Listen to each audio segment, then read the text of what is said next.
Sempre fui treinada para decifrar um ambiente antes mesmo de atravessar a porta. O silêncio no corredor, o ângulo dos ombros, o olhar que dura 1 segundo a mais do que deveria. E foi exatamente isso que senti ao entrar no salão alugado para o ensaio do casamento. Uma atmosfera densa, carregada de frases que não foram ditas, mas que vibravam no ar como ordens não registradas. A decoração era exageradamente delicada, como se feita sob medida para me lembrar do que não sou. Rendas em excesso, arranjos cor-de-rosa, um bolo cenográfico com fitas douradas em espiral. O tipo de lugar onde esperavam ver uma boneca sorridente, não uma mulher que havia passado 16 anos sob o sol da costa atlântica com a pele marcada e os cabelos sempre presos por debaixo do boné de campanha. Meu noivo, Henrique, estava nervoso, mas tentava equilibrar os 2 mundos. Caminhava entre os convidados da família dele como um diplomata que ainda não sabia que a guerra já havia sido declarada. Ao me ver, sorriu. Um sorriso verdadeiro, aliviado, mas contido. Estávamos juntos há pouco mais de 2 anos. Ele conhecia parte do que enfrentei, mas como tantos, só enxergava o que era conveniente. A disciplina, o senso de organização, a pontualidade militar.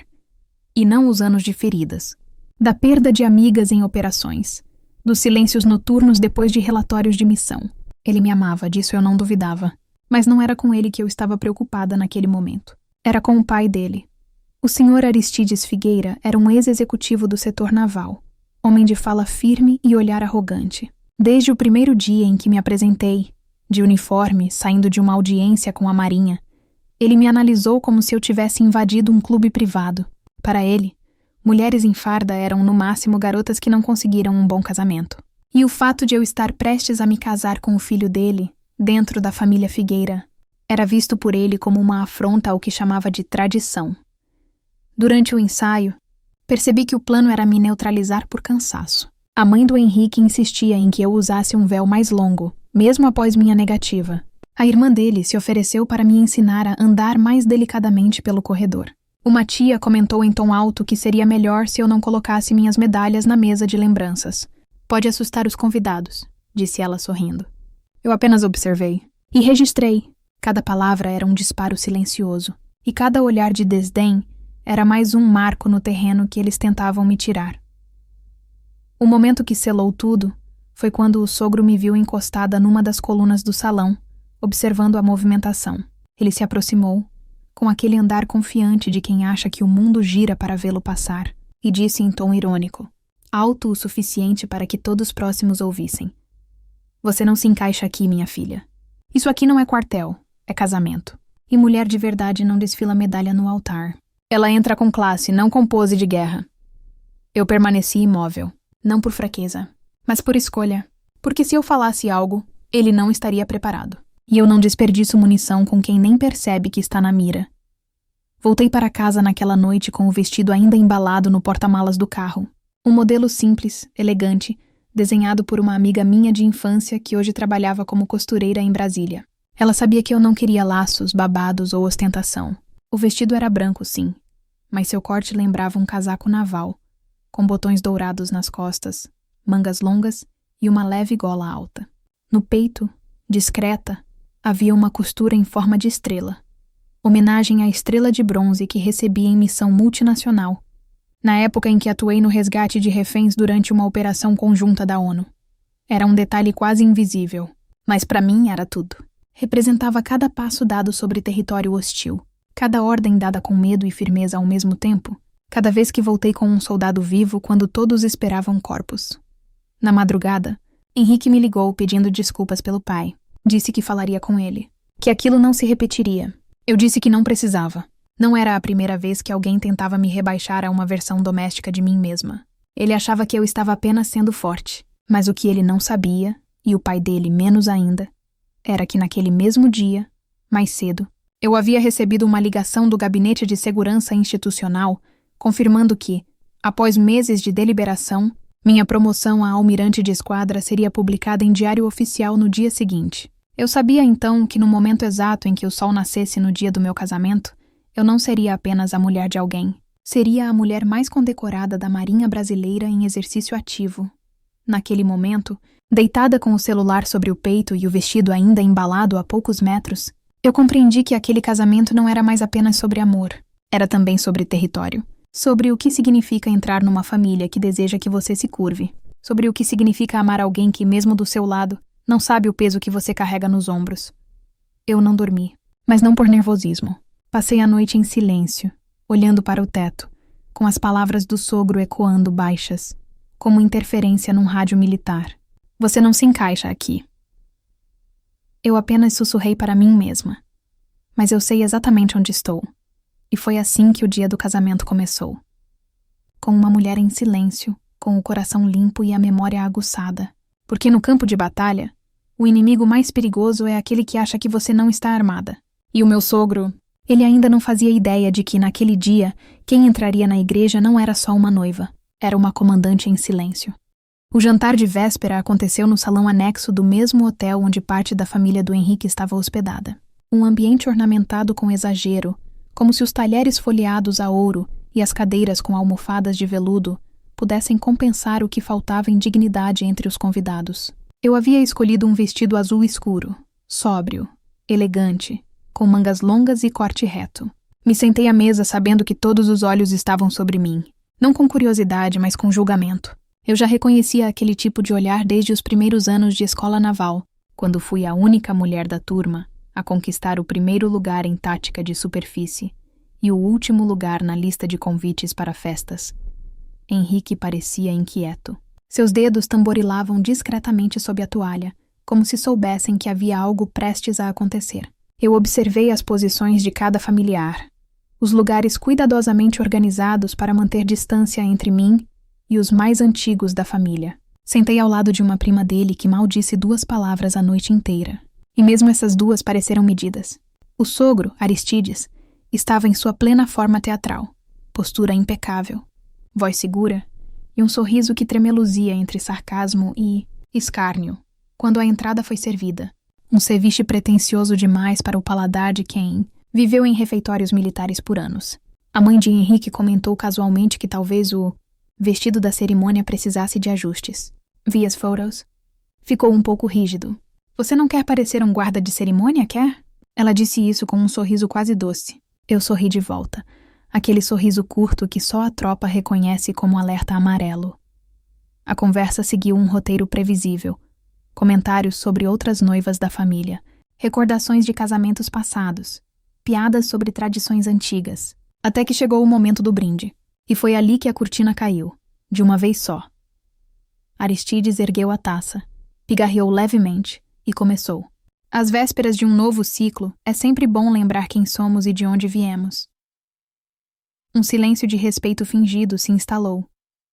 Minha família sempre valorizou raízes, tradição, sangue. Casamentos são alianças, sim, mas também são heranças de identidade. Meu filho está prestes a se casar com uma mulher especial. Olhou diretamente para mim. Forte, determinada, uma mulher que não segue o padrão das figueiras. Algumas risadas nervosas surgiram. Ele continuou.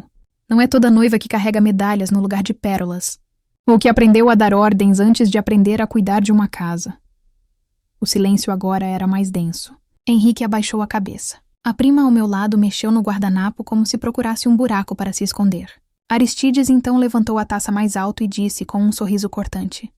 Mas que essa união seja, acima de tudo, uma oportunidade de suavizar arestas e de nos lembrarmos que força demais pode arranhar o cristal.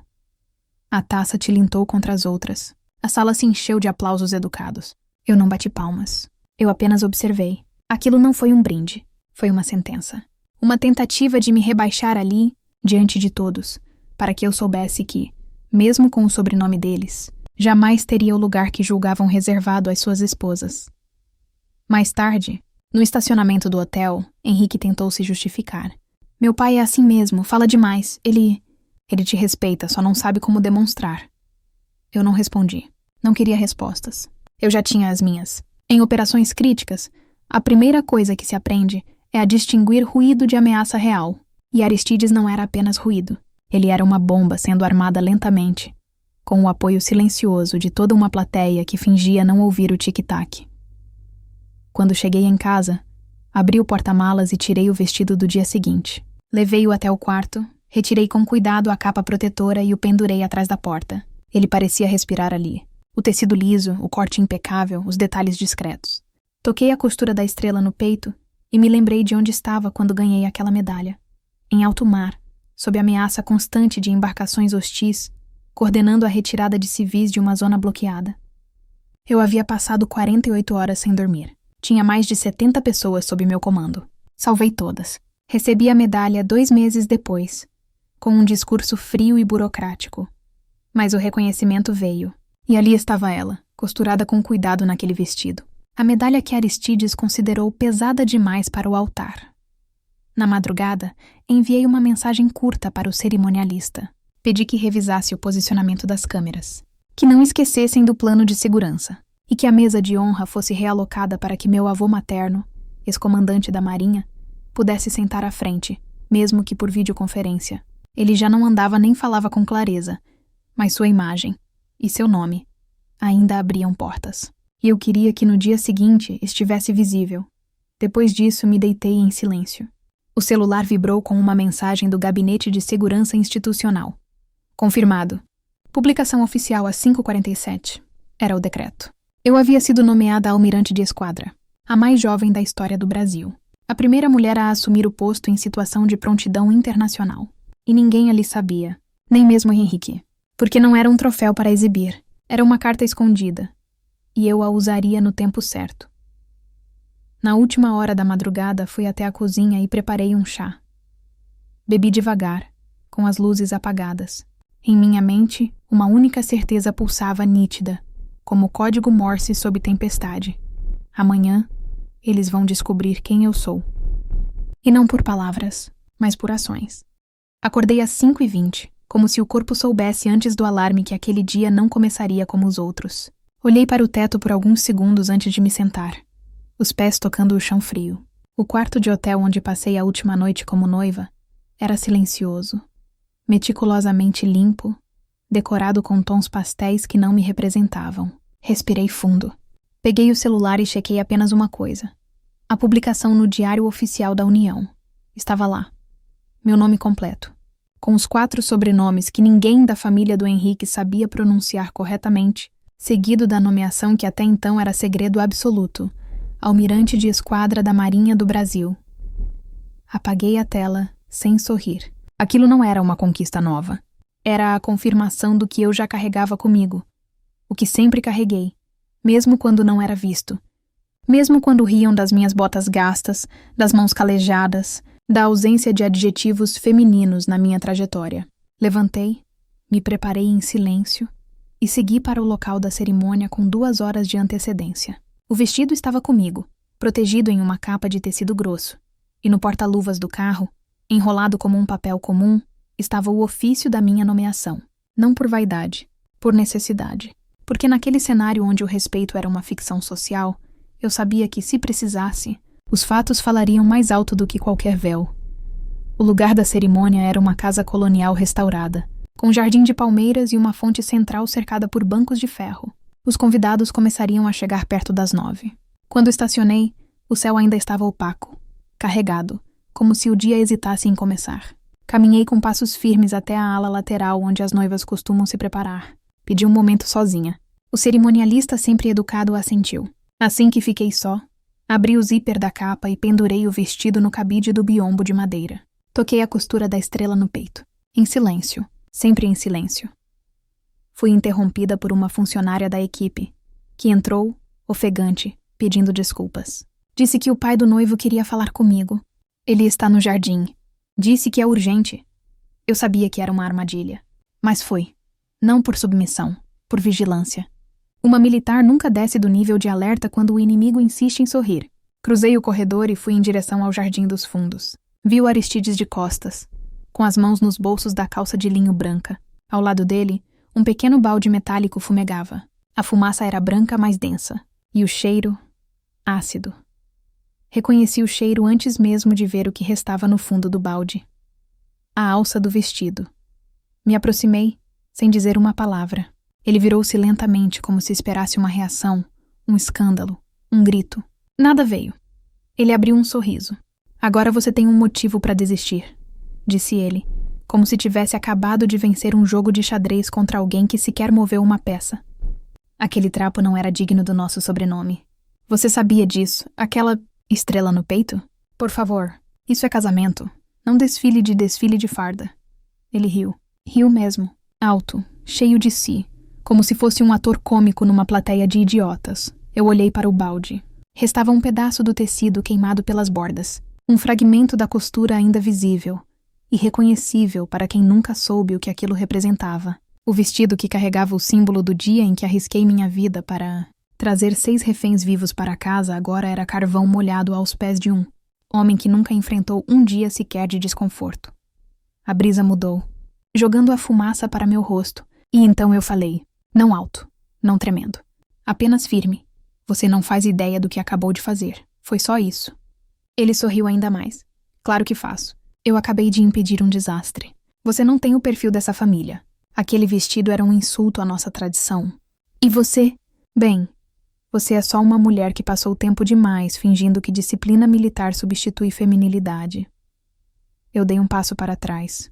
Vi o sol começando a tocar as copas das árvores. E então fiz o que precisava ser feito. Voltei para a ala reservada. Tranquei a porta. Sentei-me diante do espelho e liguei o rádio de emergência que havia trazido na bolsa de couro. Era pequeno, discreto, do tipo que não levanta suspeitas. Apertei o botão transmitindo em canal codificado. Unidade 0. Protocolo Alfa Rio. A confirmação foi publicada. Repito, Alfa Rio validado. Solicito ativação de vigilância. Do outro lado, uma voz conhecida respondeu. Ordem confirmada, senhora. VQR-76 sobrevoando o perímetro. Unidade de apoio tático pronta na base móvel a 3 minutos do local. Comunicação segura. Desliguei. Enquanto eles preparavam os arcos de flores e posicionavam as cadeiras no jardim, o céu acima já estava mapeado. As câmeras da cerimônia já estavam sendo monitoradas pela inteligência da Marinha, em silêncio, sem que ninguém ali soubesse. Tudo porque um homem decidiu que poderia apagar a honra de uma mulher queimando um vestido. Só que ele não sabia que aquele vestido era apenas um tecido. A farda que ele ridicularizou, essa ele jamais conseguiria destruir. Na sacola que levei comigo havia um segundo traje. Não um vestido, mas um uniforme de gala, costurado sob medida, com acabamento em cetim preto e punhos bordados. Em vez de luvas, medalhas, em vez de flores, insígnias. Eu nunca planejei usá-lo, mas sempre carrego um plano B. E quando terminei de me vestir, olhei para o espelho uma última vez. Não vi uma noiva. Vi uma força que não pedia mais permissão. No jardim, Henrique ainda não sabia de nada. Achava que eu estava apenas atrasada, talvez nervosa. A mãe dele perguntava pelo vestido. O cerimonialista batia na porta com um cronograma na mão, mas eu não abri, e não abriria até o momento certo. Porque Aristides precisava entender, com todas as letras, que ele não havia queimado um vestido. Ele havia acendido um pavio, e o que viria depois não seria espetáculo, seria consequência. Havia um momento em que todas as operações que conduzi, por mais complexas ou arriscadas que fossem, exigiam a mesma coisa. Silêncio antes da execução. O silêncio de quando você olha para o mar aberto e sabe que o radar captou algo fora do padrão. O silêncio de quando o helicóptero paira, ainda invisível, acima da floresta hostil. O silêncio de quando você sabe que alguém vai cair e que não será você. E ali, naquele quarto abafado, com a fumaça do vestido ainda gravada em minha pele como um traço invisível de guerra, foi esse silêncio que me guiou. Porque agora não era mais sobre reagir, era sobre agir, fria, precisa e com a clareza de quem tem todas as cartas na mesa. Sentei-me novamente à frente do espelho.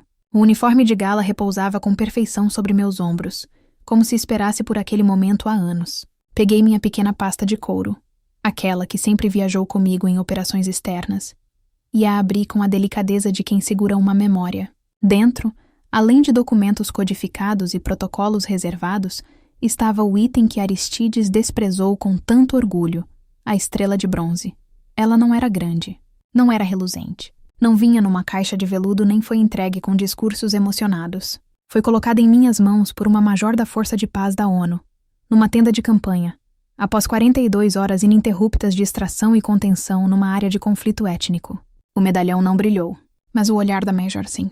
Você agiu sem hesitar, ela disse, e manteve todos vivos. Aquilo nunca saiu de mim. Guardei a medalha, não como troféu, mas como lembrete, do peso de cada decisão, do silêncio que salva, da dor que ninguém vê, mas que nos transforma.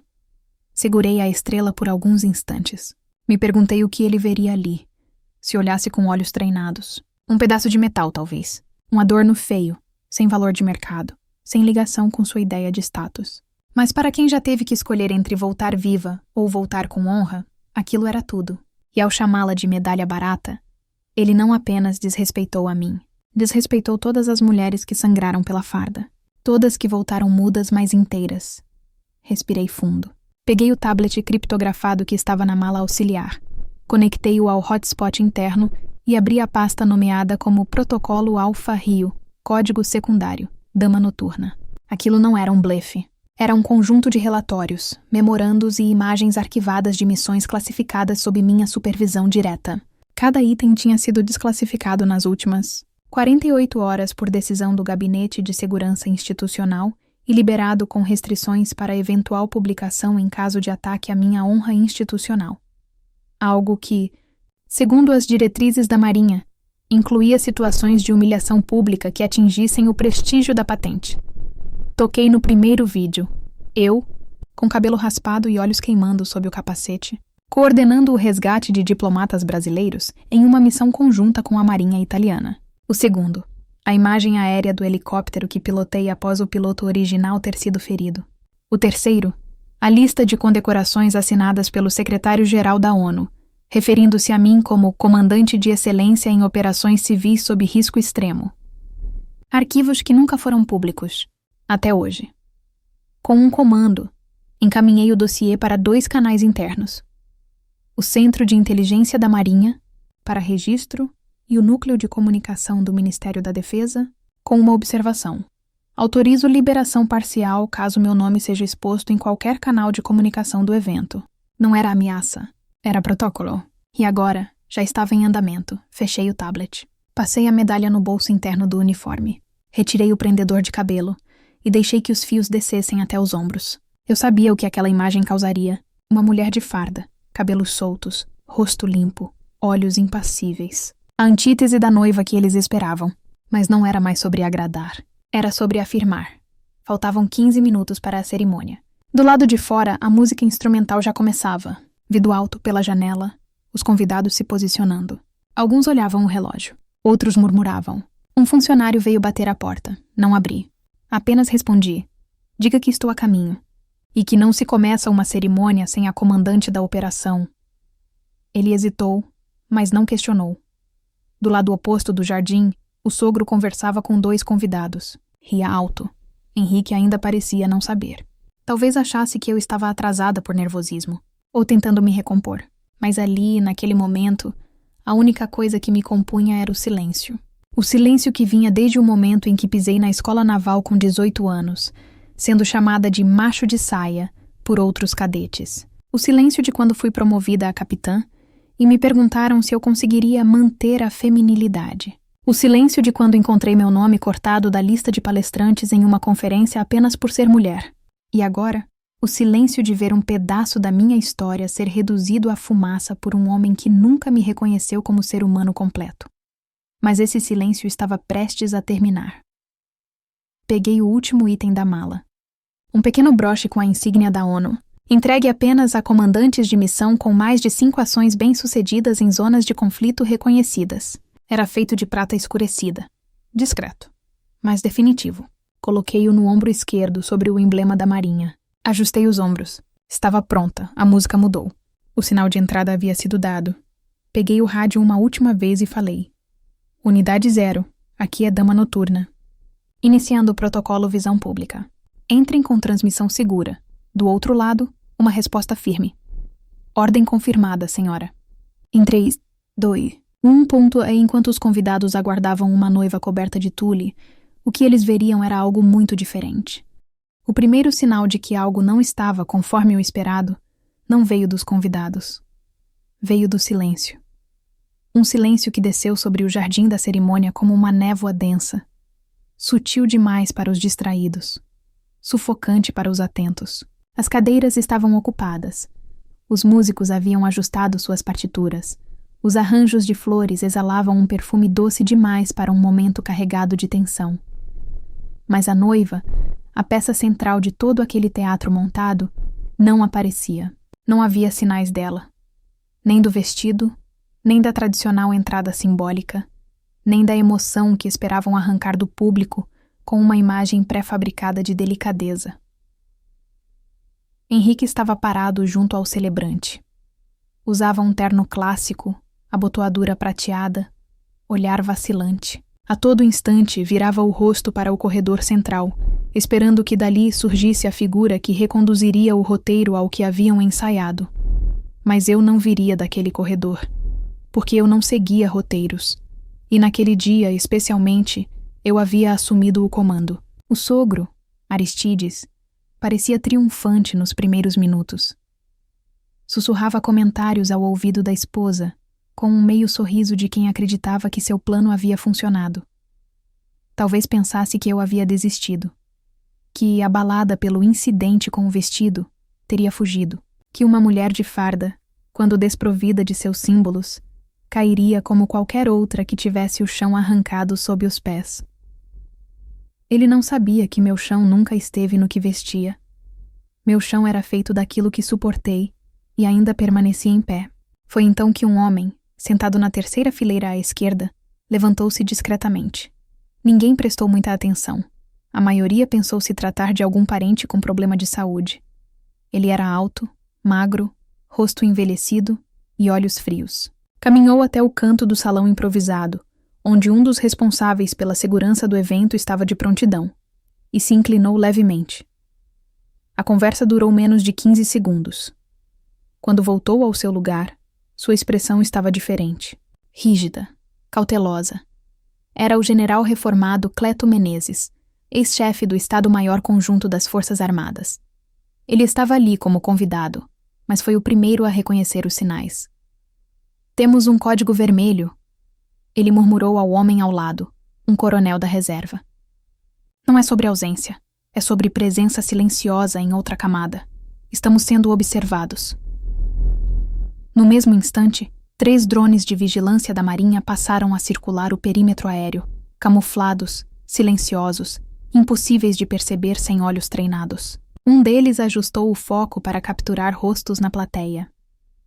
Outro transmitia imagens para um canal seguro, diretamente conectado a uma central de inteligência estacionada a menos de 2 quilômetros dali, em um furgão discreto disfarçado de van de logística. Henrique consultou o cerimonialista com os olhos. Sussurrou algo. O homem balançou a cabeça nervoso. Nenhuma notícia da noiva. Um segurança correu até os bastidores.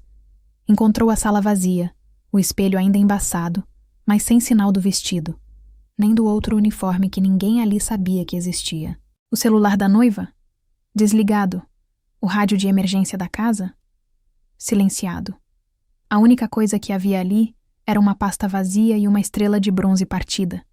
Não pela chama, mas por escolha. Uma das metades repousava sobre a bancada, junto a um bilhete com um código impresso, dama noturna, visão pública em andamento. 2 dos presentes, ligados à área de defesa, receberam mensagens ao mesmo tempo. Em seus celulares particulares, criptografados, chegou uma notificação interna. A cerimônia de Nuquari 12.58 está sob observação. Ordem Alfa Rio autorizada por nome de patente. Almirante de Esquadra Letícia M. C. Lins Letícia. Meu nome. O nome que nenhum deles ousava pronunciar com reverência, mas que agora chegava aos seus dispositivos com o peso de uma patente que atravessava qualquer protocolo social. Aristides ainda sorria. Achava graça. Achava que havia vencido. Mas foi então que a tela auxiliar do salão, aquela que seria usada para mostrar fotos do casal, mudou. O cerimonialista não sabia o que havia acontecido. Pensou ser uma falha. Mas o vídeo começou. Sem som, sem corte. Apenas imagens.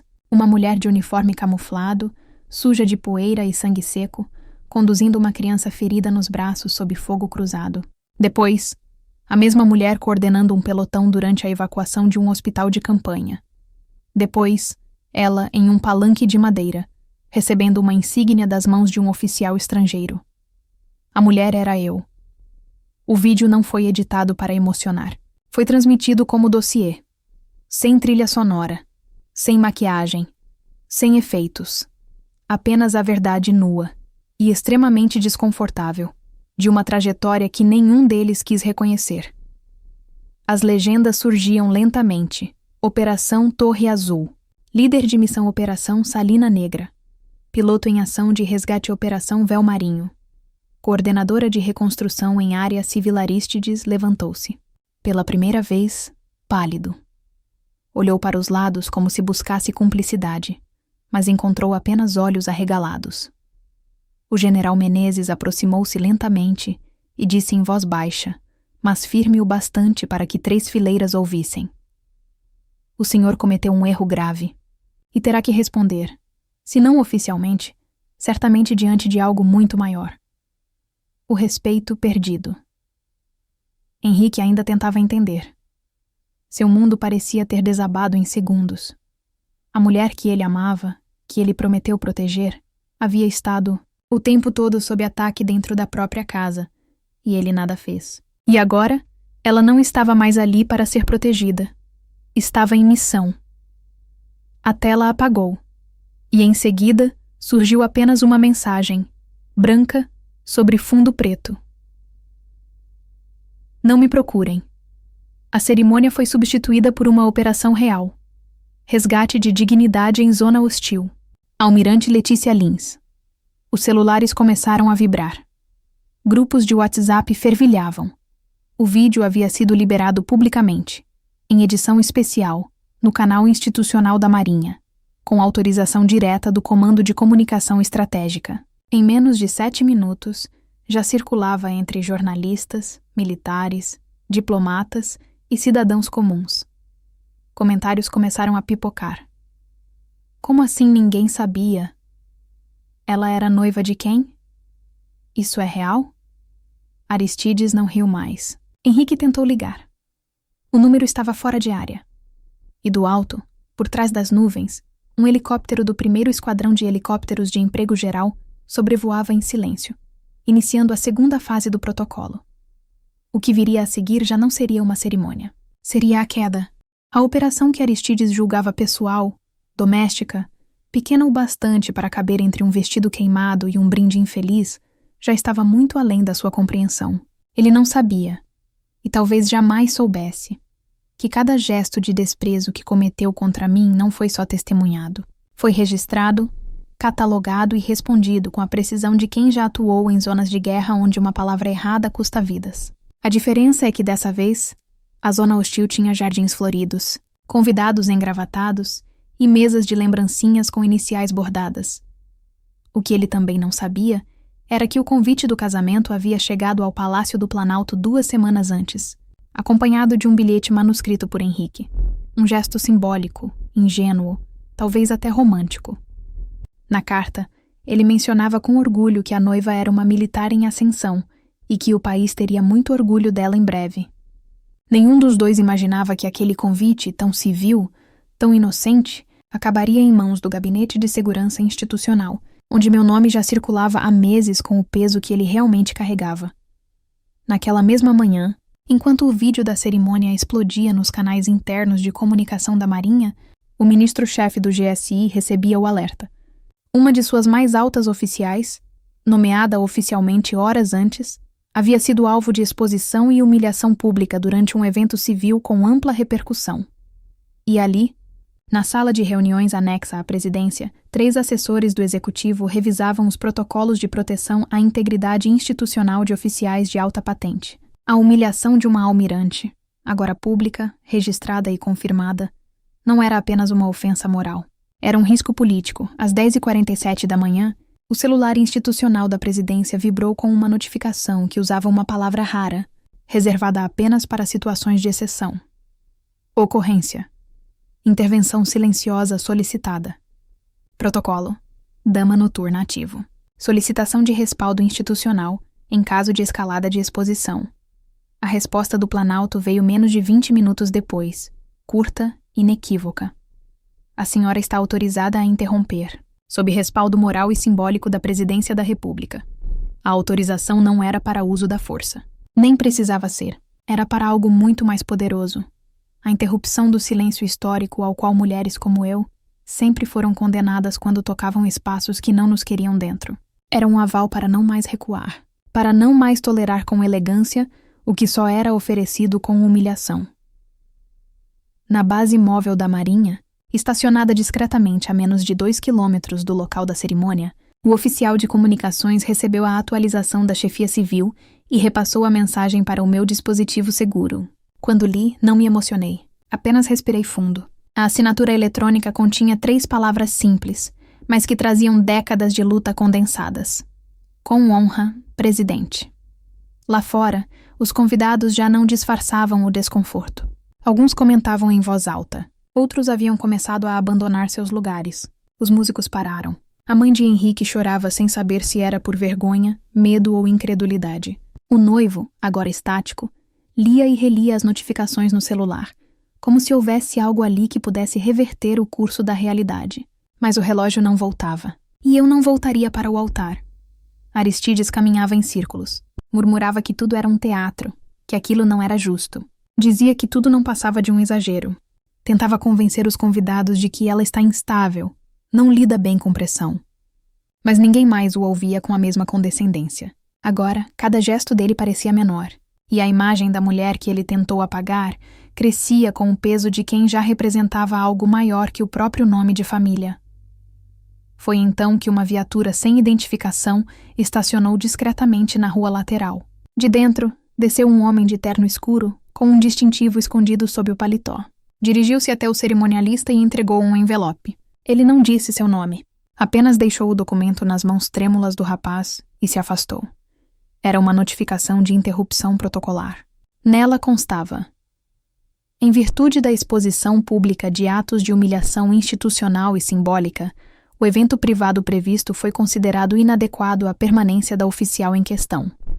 A presença da almirante de esquadra Letícia M. Celins foi retirada por medida de integridade moral. A cerimônia, sob seus termos atuais, está dissolvida. A assinatura vinha acompanhada do selo da Secretaria de Defesa Nacional e da Procuradoria-Geral Militar. Nada mais precisava ser dito. Quando o cerimonialista leu o documento em voz baixa ao microfone, os aplausos não vieram. Apenas o silêncio. O mesmo silêncio que acompanhou o vídeo. O mesmo silêncio que sufocou Aristides. O mesmo que agora começava a se transformar em vergonha. Henrique, então, saiu correndo. Sem paletó, sem dignidade. Gritava por mim em corredores vazios. Tentava ligar para números que já estavam fora de serviço. Buscava rostos conhecidos, mas só encontrava estranhos. Eu não estava ali para vê-lo cair, porque minha missão não era vingança. Era restauração. Na sala onde eu assistia à transmissão privada, acompanhei tudo com olhos serenos. Ao meu lado, o dossiê estava fechado. A estrela de bronze repousava inteira, reluzente sobre a mesa. Eu a havia retirado da bancada antes de sair. Deixei ali apenas a metade falsa. Um fragmento queimado propositalmente por mim mesma, como isca. Aristides não havia queimado meu símbolo. Ele apenas acendeu a fogueira onde seu próprio nome se dissolveria. O telefone da sala tocou. Era da base de comando naval. Do outro lado da linha, o comandante da força-tarefa ativada para a segurança institucional me saudou em voz firme. Senhora, ordem concluída.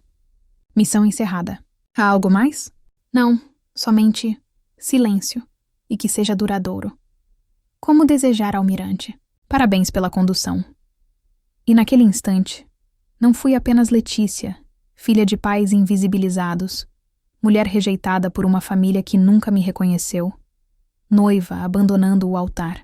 Fui almirante de esquadra sob proteção da República, comandante de uma operação moral onde nenhum tiro foi disparado, mas onde reputações inteiras foram soterradas sob o peso de uma única coisa que nunca conseguiram destruir em mim: respeito. O nome que eles se recusaram a aprender, que zombaram discretamente em almoços de família, que omitiram nos convites impressos para não soar pesado na linha final dos nomes duplos. Aquele nome agora estava em uma tela de 4 metros de largura, em letras brancas sobre fundo azul marinho, com a insígnia da Marinha da República Federativa do Brasil vibrando em cada canto do salão. Letícia Maria Cecília Lins, almirante de esquadra, a maior patente operacional da Marinha Brasileira em exercício. O nome completo, sem apelidos, sem cortes, sem concessões. A tela se acendeu segundos depois que a cerimônia foi oficialmente dissolvida.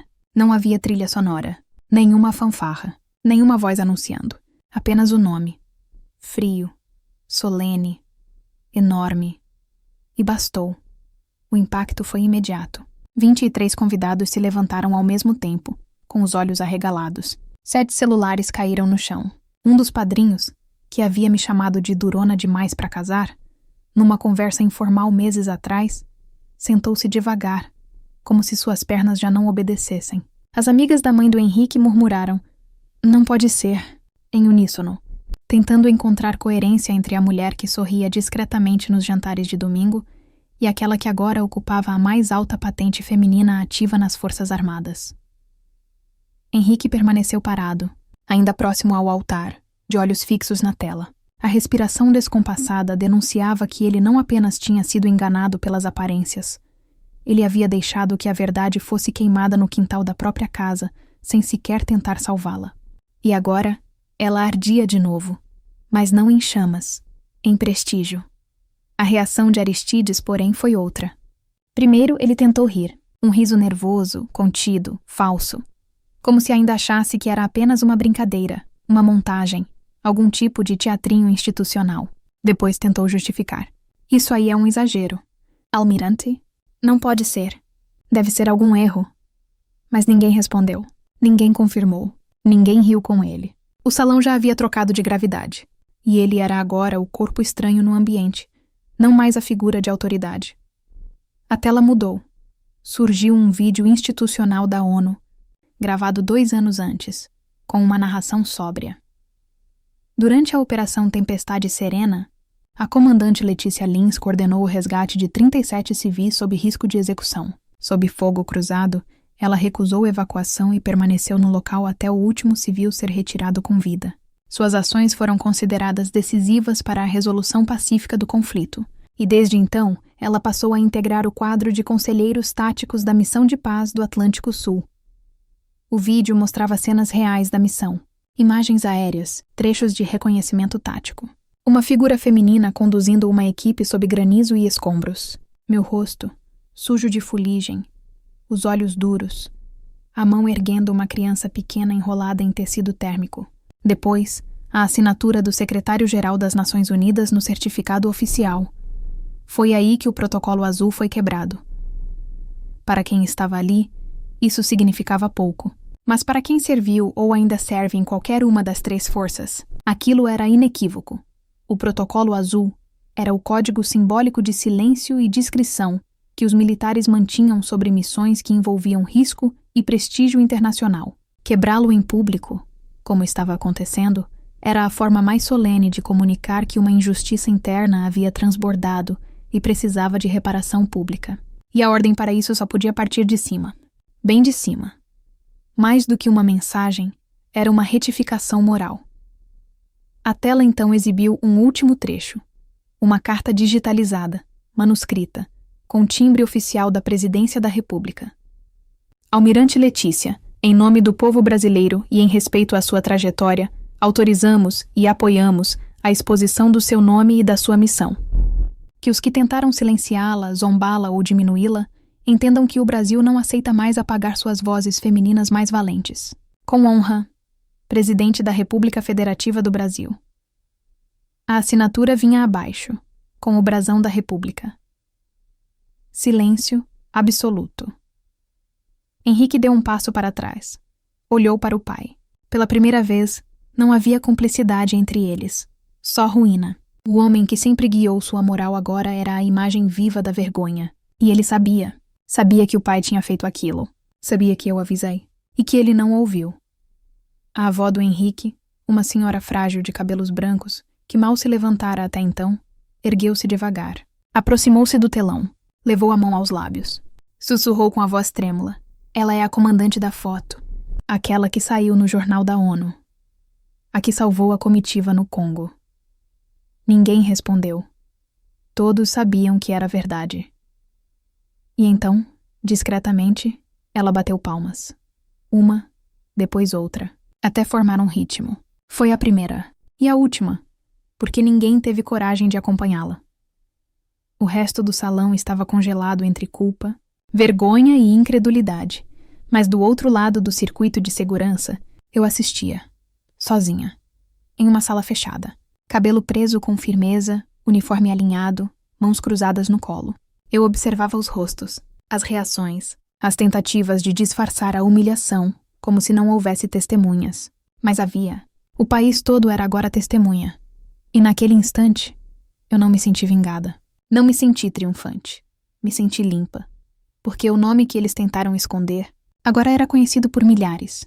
Porque a voz que eles ridicularizaram agora estava registrada em arquivos da ONU. Porque o vestido que queimaram não era o que me tornava digna de estar ali.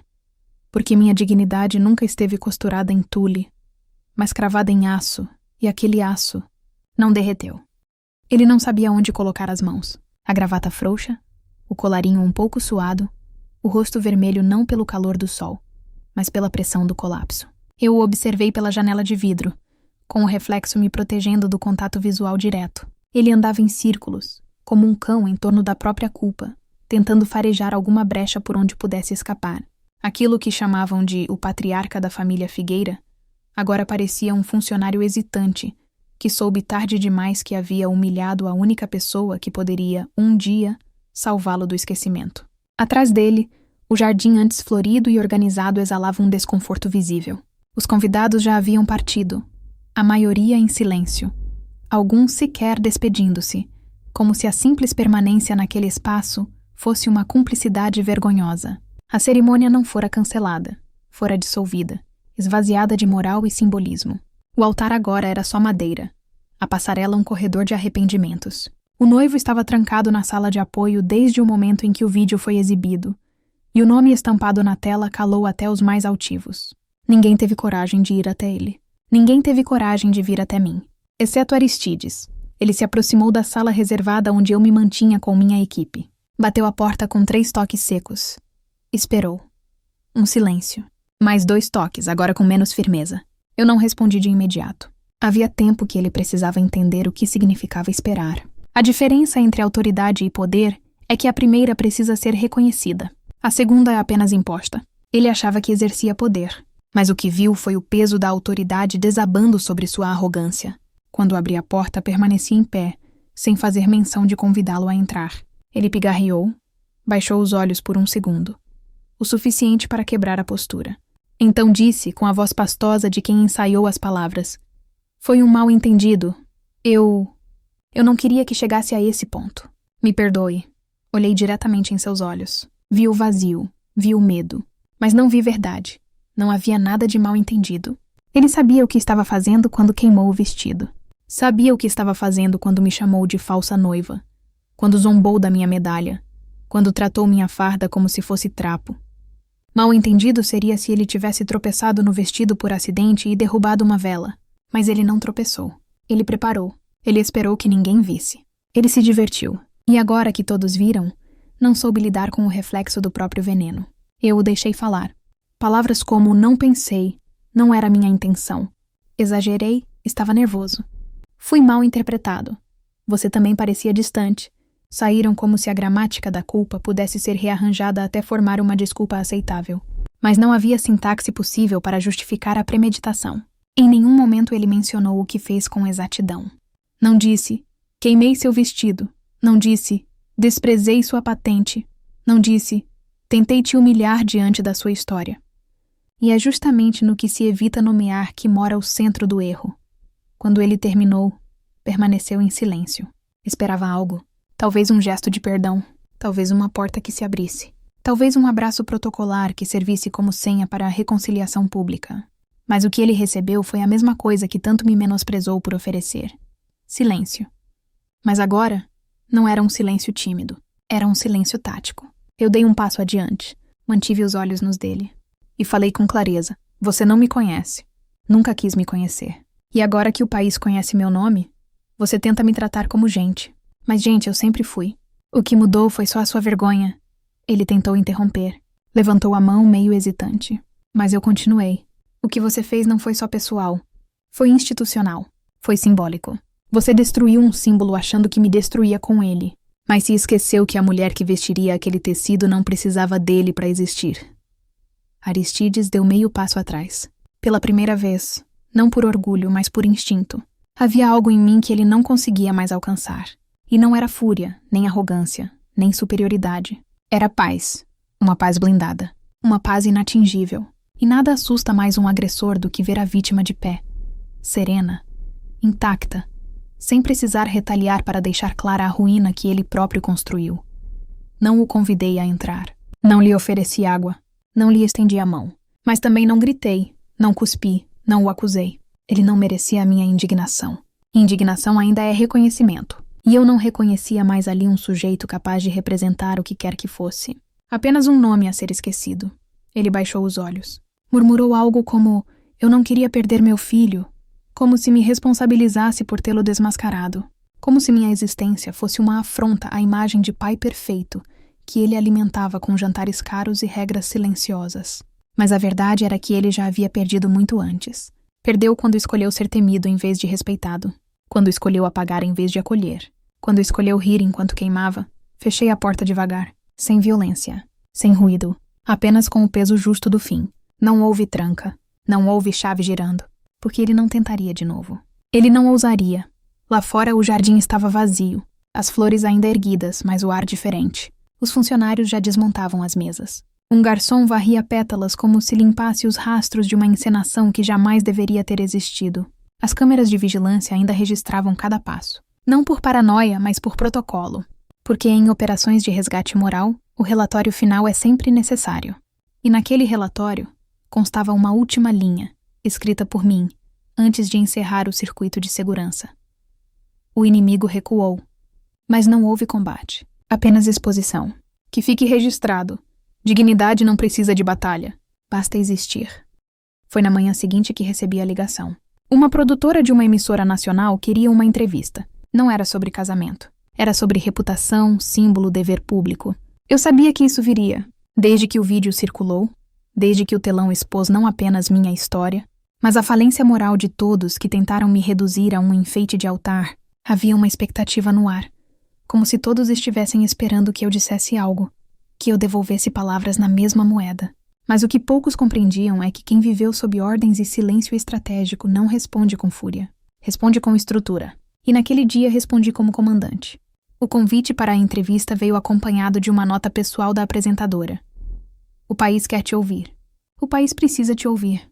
Eu aceitei. Não por vaidade, não por vingança, mas porque a ausência de voz é o que alimenta a impunidade de tantas violências simbólicas travestidas de tradição.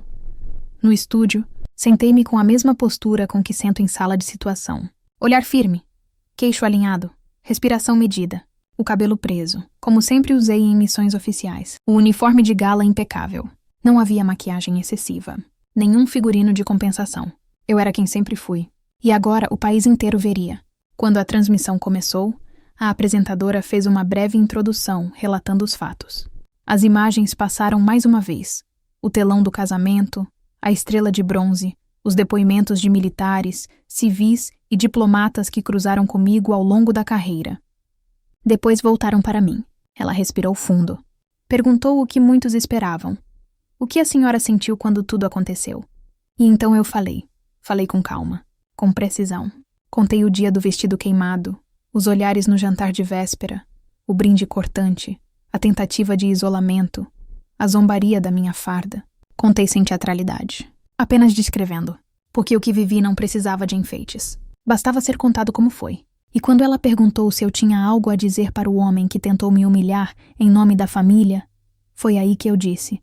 E pela primeira vez, foi público. A farda que ele zombou está acima do nome de família dele. Porque a minha farda não carrega só meu nome.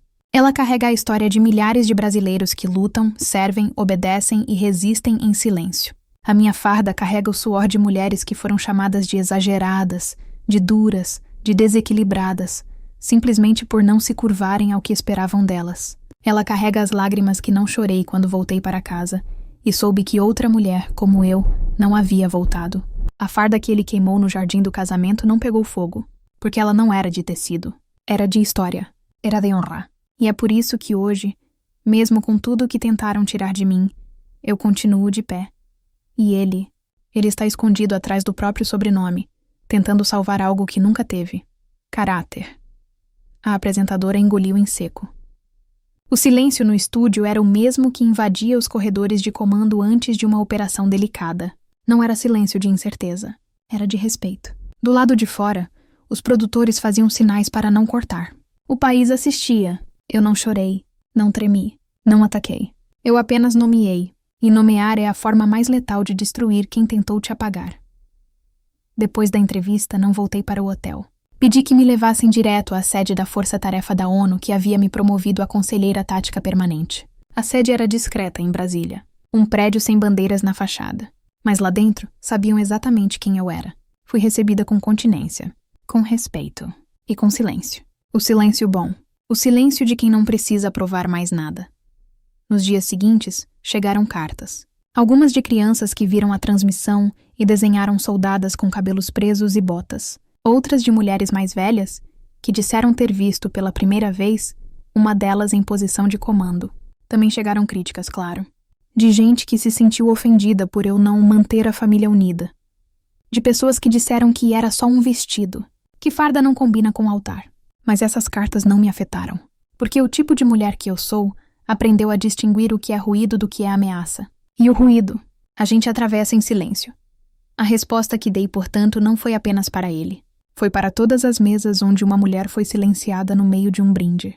Para todos os corredores onde uma tenente ouviu que deveria sorrir mais. Para todos os noivados onde a mulher precisou diminuir o próprio brilho para caber no imaginário da família do noivo. E para todas as vezes que uma história de guerra foi ignorada porque veio com batom nos lábios e postura firme no queixo.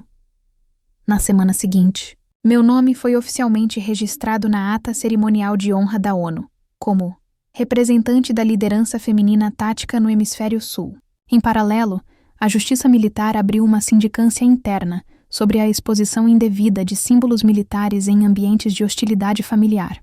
Um precedente foi criado, e eu não precisei mover um único processo, porque às vezes, tudo o que se precisa é contar a história sem desvio, com a farda no corpo e a verdade na voz. Henrique me procurou 3 vezes. Pediu para conversar, para entender, para tentar voltar atrás. Disse que me amava, que tinha medo, que não soube como agir. Eu ouvi, com educação, mas não aceitei. Porque há coisas que depois de queimadas não podem ser costuradas de volta. E não estou falando do vestido. O silêncio não foi imediato. Veio aos poucos, como ondas que se afastam devagar da areia depois de um vendaval. Primeiro foi a ausência de chamadas. Depois, o sumiço dos nomes que antes tentavam me incluir apenas em molduras.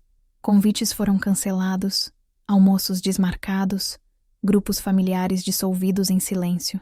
Ninguém me disse que estava me afastando, mas todos recuaram 1 centímetro por vez, como quem sai da sala de uma mulher que já não pode ser manipulada. E eu deixei que saíssem.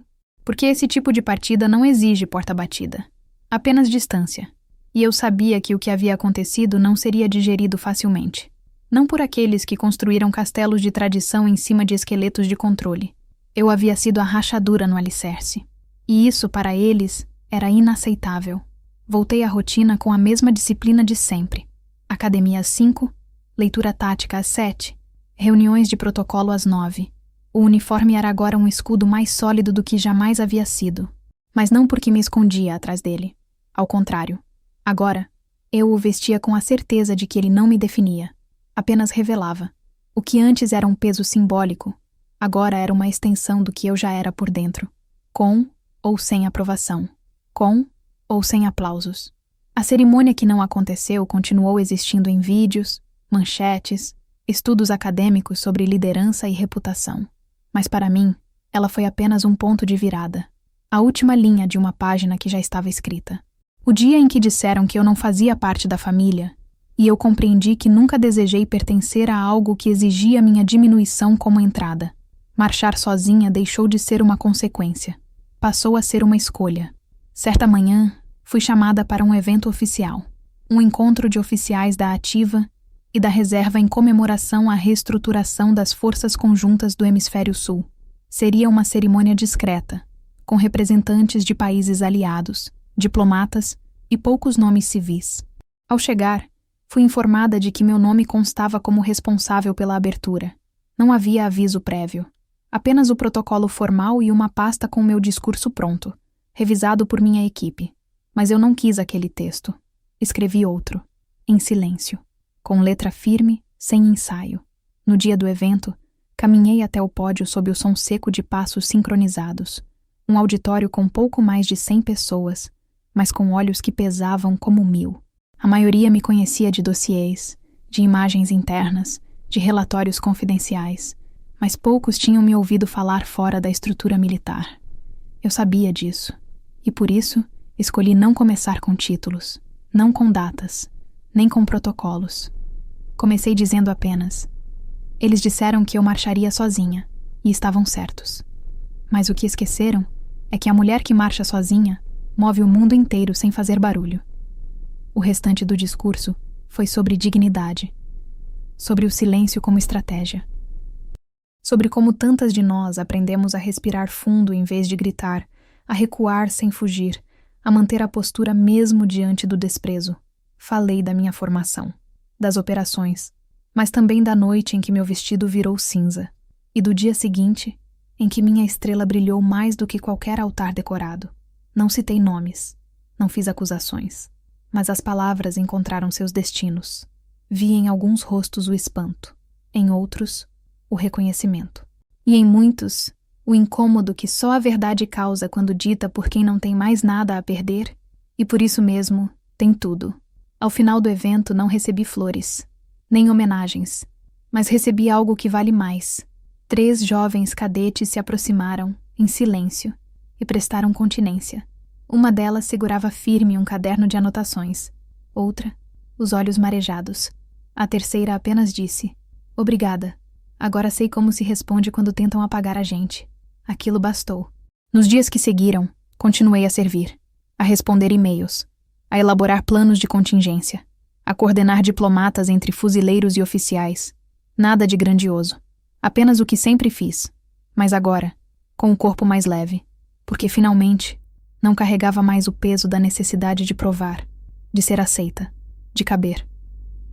Henrique mandou uma última mensagem. Dizia que ainda me amava, que havia entendido tudo tarde demais, que esperava que um dia eu o perdoasse. Eu li, em silêncio.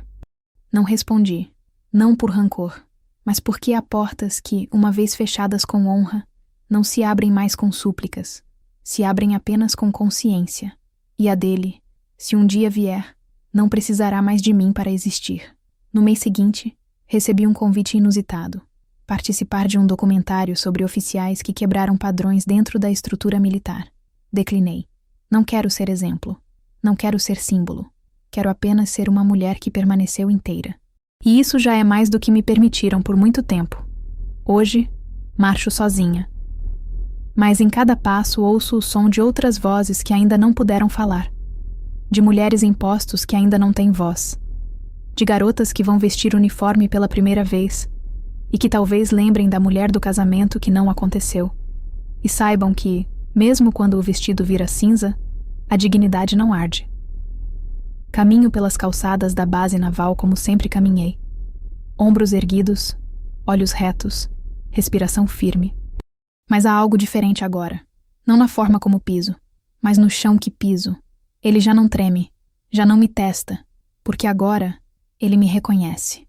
Porque agora até o silêncio sabe meu nome.